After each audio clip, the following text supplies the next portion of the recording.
حدیث کی کتابوں میں ایک حدیث بیان کی گئی ہے، ام المومنین حضرت ام سلمہ رضی اللہ عنہا سے مروی ہے کہ اللہ کے رسول صلی اللہ علیہ وسلم نے ارشاد فرمایا، اذا دخل العشر واراد احدکم ان یضحی فلا یمس من شعرہ ولا من بشرہ شیئا۔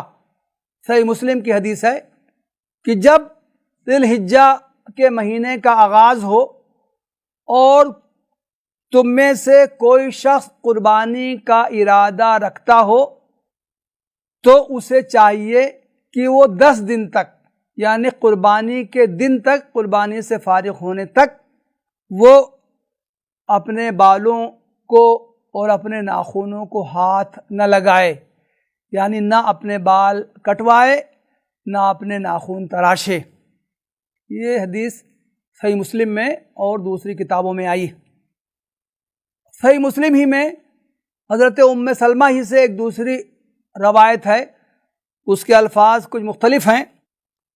اس میں ہے کہ اللہ کے رسول صلی اللہ علیہ وسلم نے ارشاد فرمایا، اذا رأیتم ہلال ذی الحجہ واراد احدکم ان یضحی فلیمسک عن شعرہ واظفارہ۔ جب تم ذی الحجہ کا چاند دیکھ لو اور تم میں سے کوئی شخص قربانی کا ارادہ رکھتا ہو تو اسے چاہیے کہ وہ اپنے بال کٹوانے سے بچے، اپنے ناخن تراشنے سے بچے۔